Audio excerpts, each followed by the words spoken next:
Welcome to my channel. My name is Alex and I travel across the country with my cat and my FJ Cruiser. Last week I shared that I returned to Casper, Wyoming and why it was the last time I stayed anywhere for more than 7 days at a time. But before I left, I managed to talk Mark into helping me renovate the RV, but things didn't quite go as we planned.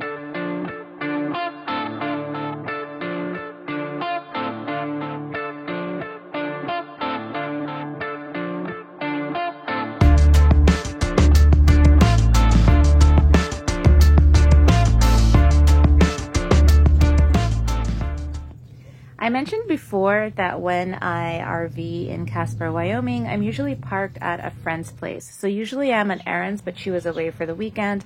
So this time I went to Mark's, and the first order of business was getting situated, getting Shadow inside the RV, and then hopping in after him to ensure that the bathroom door is open and he can access his litter box.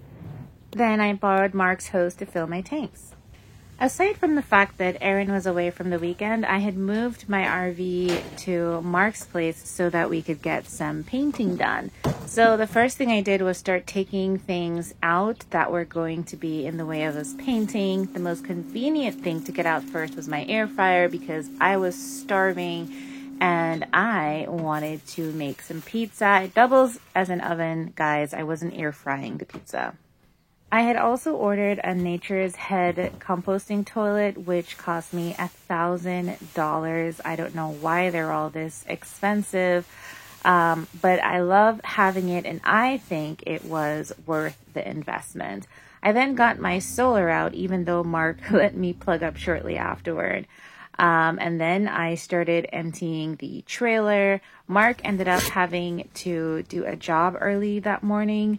So I started off with the taping process, which, oh my God, it took so much time. It took me about 3 hours to get it done. Shadow came out to say hello and just generally wonder what on earth I was up to, but he wasn't really of much help. Then Mark got back, and that meant it was time to get started and get Shadow in the carrier so that he wouldn't be a naughty kitty and run in the paint like he used to do in Georgia.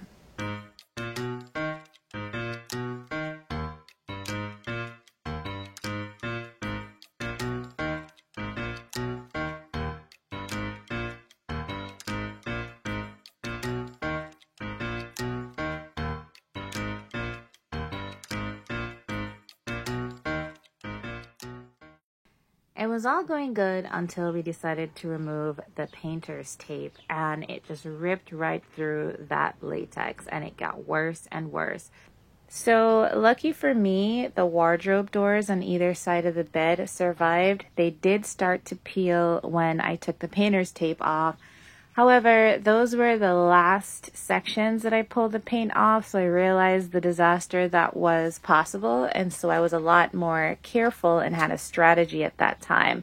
Mark was also able to come back in and touch up some of those parts that did peel because, I don't know, this is what happens with latex paint. So you're probably wondering why I didn't prime. Well, I would need an oil primer to do this, and my cat is always in the RV. Even if I go camping somewhere else with just the FJ and a tent, Shadow is usually in the RV. And so it just didn't seem like a safe, non-toxic option at the time, and everyone I mentioned it to said it was a bad idea, so I dropped that. However, the whole experience helped me decide what my color palette was going to be when I do finish my makeover. This photo is what the RV looked like when I first bought it. This is what it looked like in camping mode. As you can see, very brown. When I was parked somewhere for 12 to 30 days, I'd put a slipcover on. This is what it looks like now, still in camping mode and with some recent changes. Next week, I will share what it was like to visit Meeteetse, where we got to see pig racing. I'm not sure if I'll be able to fit it into next week's video or the one after, but I'll also share some of the additional changes that I made to the RV while I was in Meeteetse. So, did those changes go as planned? I guess you'll have to find out next week Friday. Bye.